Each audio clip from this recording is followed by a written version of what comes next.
How's it going, everyone? KingBlackToof here, and welcome to my top 10 unused silver cards countdown video. So we're looking at silver cards only across all factions, and we're looking for the ones that are most unused.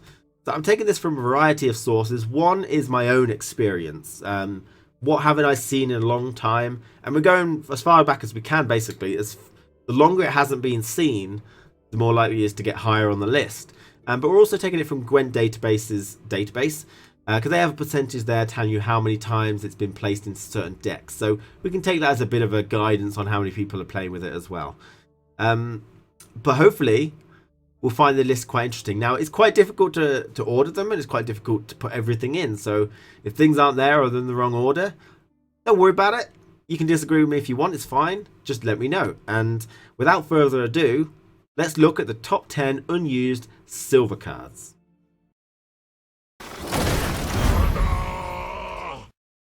So our number 10th slot goes to JUTTA on DIMUN. Now this Skellige Silver is one of my all-time favourites. I really like her, but she's a 12 strength silver with veteran, so she can get to the likes of 14 base strength in later rounds. You can reuse her, so she can beat the likes of things like the Manticore at 13. She also damages herself by 1, allowing Warcry to be enabled on herself. So the reason she's not seen very much is because she's competing for a slot in Skellige cards, which is filled by another card which has more flexibility and enables more things, and that card is FRETT. So while FRETT is only a 10 strength silver, he does strengthen to 14 as soon as you activate his deploy ability once, and that is already stronger than JUTTA on DIMUN. But he's such an enabler. He enables such a wide spectrum of tactics from Skellige that JUTTA on DIMUN just can't compete with, really. He damages 2 allies by 1, so he can enable great swords, wounding them so they get stronger. He can wound any other allies so that things like the Berserker in the Cursed archetype gets more value. You can kill Howard Houndsnout's skulls, so you can activate those. You can kill and deny Rock Tosser cows and Dolafana Trapper's traps, so denying that value while also playing this guy and getting stronger for it. And you can also wound any of your units to activate or enable Warcry. So he's got a huge variety of tools which JUTTA on DIMUN just can't compete with. And so, although JUTTA on DIMUN is a strong base strength card that can be reused, she sets herself up for Warcry. She has no flexibility in how she's used, and for that reason, she is getting royally shafted, and not just by Geralt.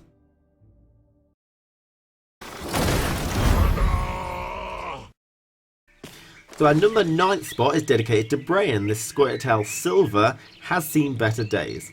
With the introduction of the Swordmaster card, this bronze Squirtle unit, who has the exact same ability as Brian did, she has become obsolete. Now, she has the nice ability, damage an enemy by this unit's power. This is a nice ability, but as I say, the Swordmaster has this.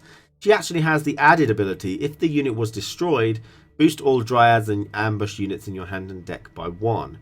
The issue with this? There's really not a whole lot of ambush and Dryad units that you care about. Dryads, there are just 4, Brian being one of them, so it won't count her, and ambush cards, there's only 3. Torville, Morin, you don't really care about sappers, so she has a distinct lack of boostable units, which kind of makes that particular part obsolete as well. So, on the whole, she is obsolete. The reason she's so high on the list is because it wasn't too long ago that we were seeing her, before the introduction of the Swordmaster.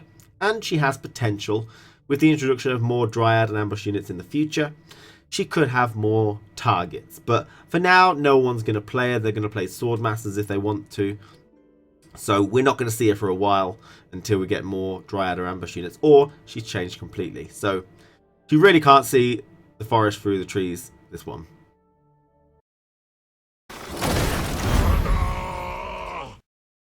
So my 8th slot goes to Manticore Venom. This special card, I've seen it once played in a very long time. Someone was trying to use Manticore Venom, then use Ethne to reuse it in Squirtle.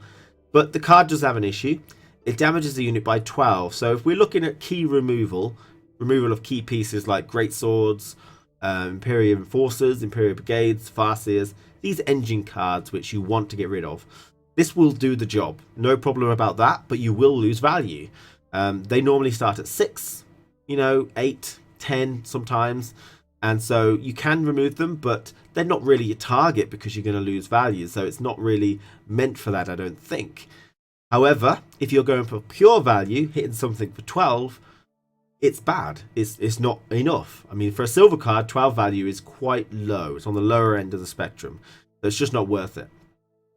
We've seen bronze cards that can easily get to 12, which are a lot more reliable, less risky. So things like Mahakamail, things like Crow's Eye, stuff like that. So for 12 value silver, it's not good. And it is risky because if you come across Monster Swarm or you come across Northern Realm Swarm or something, you're going to lose value with this card. Now, we can liken it slightly and have a look and compare it to things like Assassination in Nilfgaard. So Assassination damages an enemy by 8 and then by 8. So the reason this is so popular and is taken is because, first of all, 8 value is great for getting rid of those pesky engine cards that I spoke of, Imperial Forces, Imperial Brigades and stuff, because 8 deals with them. And the second reason is it splits the value up, so you can actually get rid of 2 things at once, which is really good.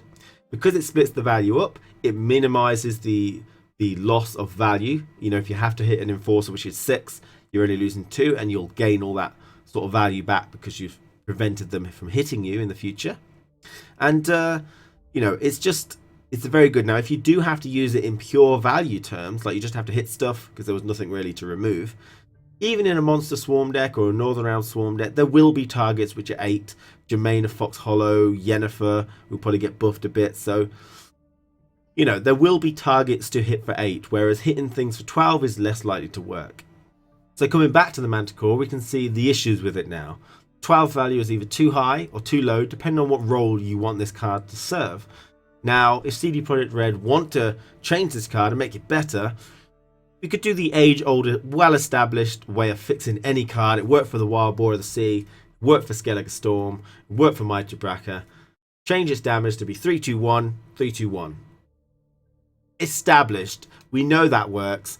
It would equal 12 value. Gives you an option on where to distribute the strength, which is really strong, but it doesn't make sense thematically. But I'm afraid the jiggle alone is not enough to make this card see play.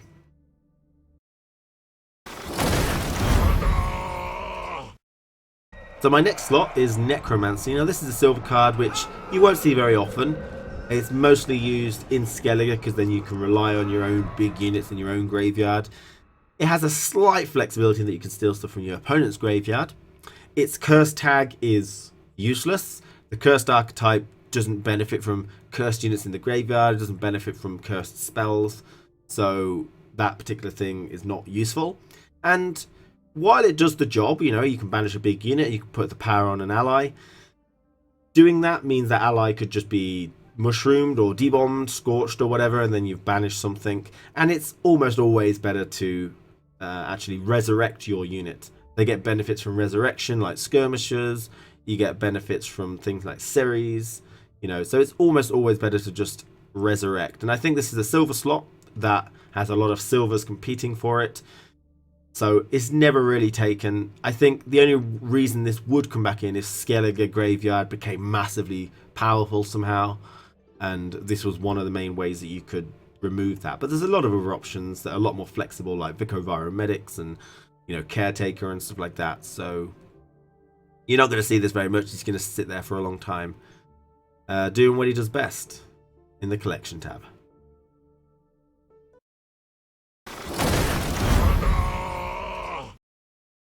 So my 6th slot is the MOURNTART, also known as the Grave Hag. Now, unfortunately, this lady has sagged quite a bit since she was first started to be played. She used to be quite perky and firm, but now she's sort of dragging along the floor a little bit in terms of value, of course. The main issue being that you can't really fill up your graveyard as much as you'd want to. A lot of stuff has now become doomed. Earth Elemental tokens, Harpy Hatchlings, Arrakis Hatchlings. So your graveyard doesn't get as big as it used to. So she runs also an inherent risk in that she's only 2 strength with 2 armor as soon as you place it down, which is 4 value. A lot of things can wound for 4. You know, the most popular things, whale harpooners and stuff like that. So they can easily do 4 value. And, you know, it's seen a little bit of a resurgence. I've started to notice some monster decks getting up to 18, 24 in the graveyard. With NECAs and NECA Warriors, there's a lot of those. But I think she has a bit of dyssynergy with cards like the Slizard, which was introduced. The Slizard, an amazing card, gives you a lot of ease of access to the rest of your deck, you know, gives you a lot of flexibility in what you pull out, but it does consume things from the graveyard, which will diminish the MOURNTART. So I think, you know, she's not played very often. I'd say, you know, you could try her out a little bit, but I think there's much better power plays towards the end of the game nowadays. So until we see a card which, you know, maybe when it dies, its death wish is to go into the graveyard and split into 2 or split into 3 to really fill it up, we're not really going to see it too much.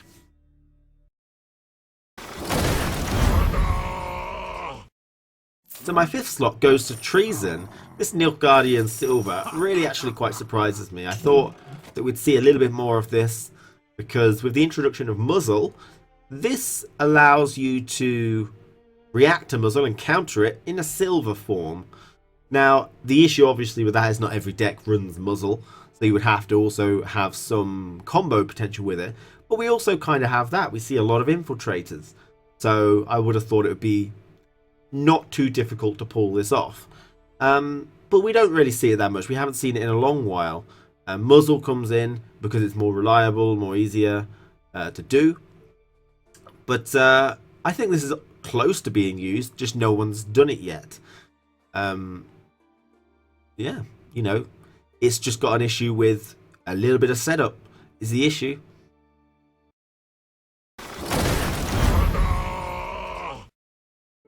Doing my 4th slot is SERRIT, and you'll notice it's not premium because I never play with it, and neither does anyone else really. It saw a slight play when it first came out to set a revealed unit's power to 1. It didn't see any play when it got an added ability to damage a unit by 5 or set a revealed units to 1. And now it will never see play because we've got the introduction of the bronze card, the Venendal Elite, which basically is a way better version of SERRIT. Riskier, but better. It sets a revealed unit's power to 1 and steals that power. So, you know, if you reveal something that's 10 and you steal it, then you're actually doing an 18 strength difference there, where SERRIT would only do 6 plus the 9. Okay, so the Venendal Elite is just a better version of SERRIT. SERRIT is now obsolete, and the only way we're really going to see him is if they buff him even more, give him damage an enemy by 6 and set a revealed unit's power to 1, or change his ability completely. So he has become an obsolete card.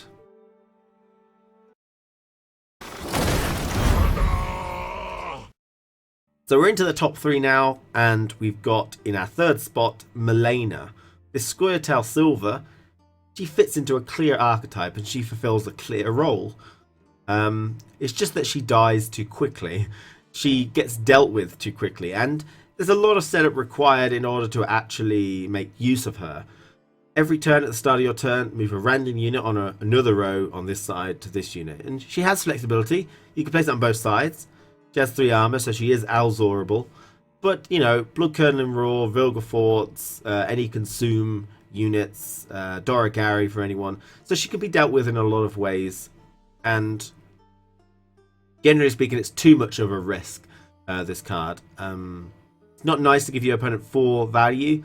However, you know, you might be able to get that back. She can certainly, if left unattended, gain value for you. If you've got those Dolblafana marksmen on your side of the board that ping something for 2 every time it's moved, you get a lot of value for it. It sets up for Hailstorm, it sets up for Laterate, but only if she's not dealt with.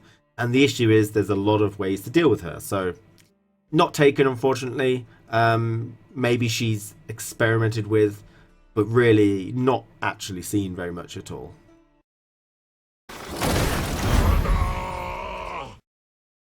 So in 2nd place, we've got the King of Beggars, and it was very hard to distinguish 1st and 2nd. He could have very easily been 1st place. When is the last time you saw the King of Beggars? So he's a 5 strength silver, but he could go to 15. Okay, so 15 for silver is okay, isn't it? But there's quite a hefty requirement in that you have to be 15 strength behind. You have to be losing by that amount. And the issue is he doesn't put you ahead. So you can't really be 15 behind, they pass and you play him because you won't be ahead. Unless you use it in conjunction with weather or engine cards which generate value over time. like trebuchets or ancient foglets or something. But the issue with this card has been royally defanged over a period of time with nerfs. He had a lot of synergy, but now he has pretty much none, bar maybe Adrenaline Rush. I think is the only one that could possibly work with him. So he's 5 strength, and he'll strengthen himself enough to draw to a maximum of 15. So maximum is 15 value. He used to be 15 in the hand, which gave you synergy with spotters. It gave you synergy with Giant Toad. It gave you synergy with Katakan when it went into the graveyard. Now he can be 15 on the board, but he also has regressing. They took a lot of stuff away from this guy, just kept taking and taking and taking. And the reason he's not taken nowadays is because he sucks. He's got no synergy. There's no reason to take him. 15, while he's good, you know, is not really useful to you. And he is truly the king of suck. You know, king of sucking, this guy. He's just bad, and it's a shame because he had an interesting ability, but they just defanged him royally until he was nothing. So before we get on to number 1, I've got a couple of honourable mentions. They haven't been seen in a long time, but then they've just sort of like popped up. People try them occasionally, just give them a shot. So here's some honourable mentions.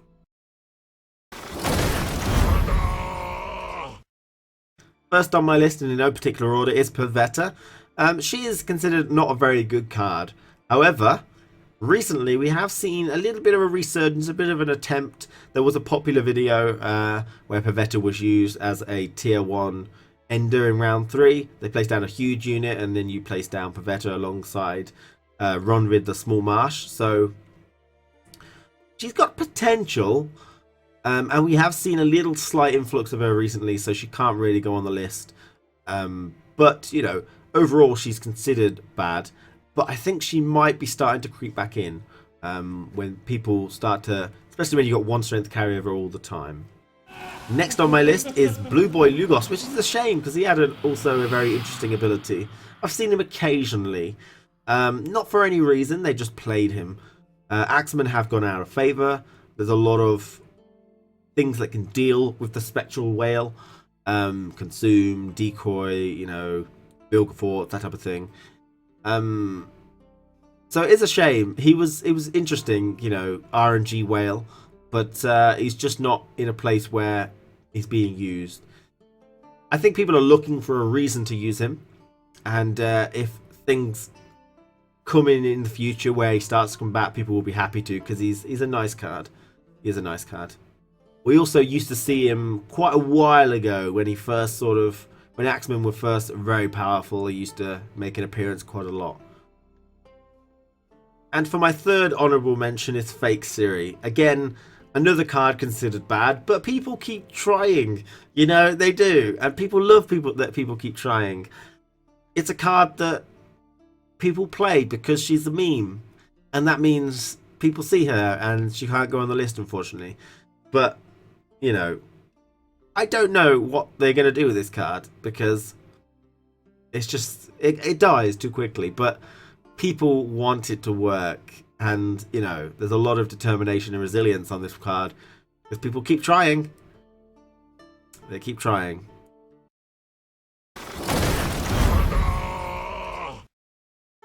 And finally, for number 1 of our unused silver cards, it's AEROMANCY.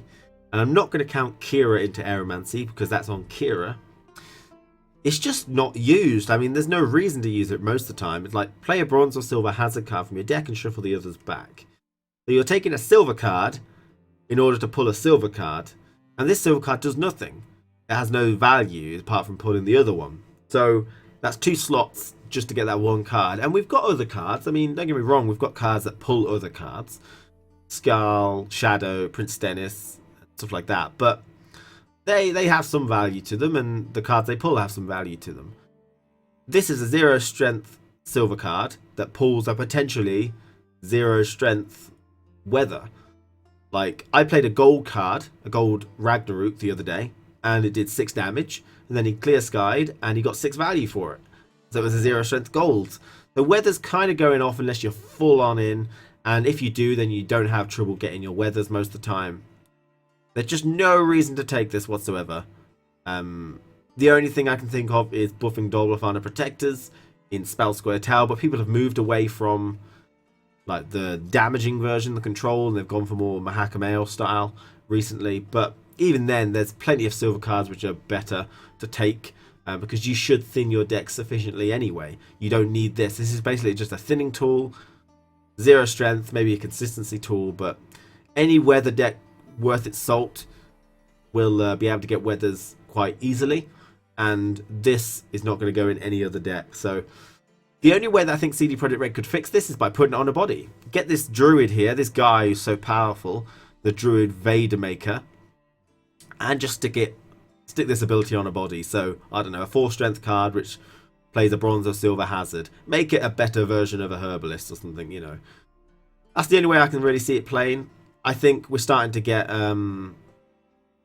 we're starting to see some other cards which can pull cards like weather and alchemy and all those. So we're starting to see a lot more tutors for things on bodies like Vesemir and herbalists and stuff. So I'm thinking like this guy needs to go on a body. You know, a better version of a Wild Hound, a better version of a herbalist, a better version of this, that, and the other. So I'm really feeling like this will be on a body before we're through. But for now, it's not played. It sucks. You know, that's it. Thank you for watching this list. I hope you enjoyed watching it. Let me know if you agree. Thank you for watching. See you again very soon.